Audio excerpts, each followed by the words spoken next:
भारत ने संयुक्त राष्ट्र सुरक्षा परिषद यूएनएससी की मासिक अध्यक्षता के रूप में दिसंबर माह के लिए यूएनएससी की प्रेसिडेंसी ग्रहण की है। यह भारत का यूएनएससी में 2 साल के कार्यकाल में दूसरी अध्यक्षता है। भारत यूएनएससी के अस्थायी सदस्य के रूप में 2 वर्ष 2021-22 के लिए चुना गया है। भारत इससे पहले अगस्त 2021 में यूएनएससी की प्रेसिडेंसी ग्रहण किया था।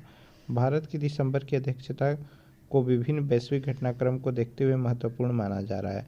भारत इस दौरान आतंकवाद और क्षेत्रीय सुरक्षा सहित विभिन्न अहम मुद्दों पर होने वाली बैठकों की अध्यक्षता करेगा। यूएनएससी की भारत की दिसंबर की अध्यक्षता के तहत 14 दिसंबर को सुधारित बहुपक्षवाद और 15 दिसंबर को आतंकवाद विरोधी के लिए निर्धारित मंत्री स्तरीय स्तर पर 2 अहम बैठकें आयोजित की जाएंगी, जिसकी अध्यक्षता विदेश मंत्री एस जयशंकर करेंगे। भारत की दिसंबर की अध्यक्षता के दौरान आतंकवाद और क्षेत्रीय सुरक्षा के मुद्दों पर चर्चा करने के लिए विभिन्न बैठकें आयोजित की जाएंगी। साथ ही यह भी उम्मीद जताई जा रही है कि इन बैठकों से कुछ प्रभावी हल निकलेंगे। भारत की प्रेसिडेंसी के दौरान यूक्रेन के मुद्दे पर कम से कम 2 बैठकें आयोजित की जाएंगी, जिसको भारत के वर्तमान रूस यूक्रेन रुख के नज़रिए से अहम माना जा रहा है।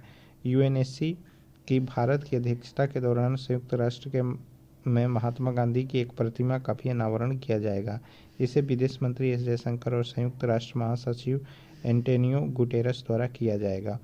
भारत की यह प्रेसिडेंसी यूएनएससी की मासिक घूर्णन अध्यक्षता का भाग है, जो किसी भी अस्थायी सदस्य देश के लिए 1 माह की होती है। यूएनएससी के निर्वाचित सदस्य के रूप में भारत का यह 8वां 2 वर्षीय कार्यकाल है, जिसमें भारत वैश्विक दक्षिण की प्रमुख चिंताओं को उठाने का प्रयास कर रहा है।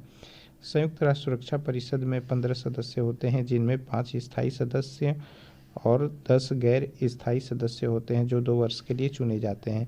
भारत 8वीं बार वर्ष 2021 एक नॉन परमानेंट मेंबर के रूप में यूएनएससी में शामिल हुआ है और 2 साल संयुक्त राष्ट्र सुरक्षा परिषद में रहेगा। इस परिषद की अध्यक्षता हर महीने 15 सदस्यों के बीच बदलती रहती है। प्रति वर्ष संयुक्त राष्ट्र महासभा 2 साल के कार्यकाल के लिए 5 नॉन परमानेंट मेंबर का चुनाव क्षेत्रीय आधार पर करती है। भारत लंबे समय से यूएनएससी में रिफॉर्म की बात करता रहा है। भारत की इस पहल को अन्य देशों का भी समर्थन प्राप्त होता है। नॉन परमानेंट मेंबर हमेशा से यूएनएससी को मेंबरशिप में सुधार की बात कर रहे हैं। भारत यूएनएससी में परमानेंट मेंबर का एक प्रबल दावेदार है, जिसके लिए भारत को अन्य देशों का समर्थन भी प्राप्त है। भारत G4 का सदस्य भी है, जो राष्ट्रों का एक समूह है जो संयुक्त राष्ट्र सुरक्षा परिषद में स्थायी सीट की मांग में एक दूसरे का समर्थन करता है और यूएनएससी के सुधार के पक्ष में रहता है।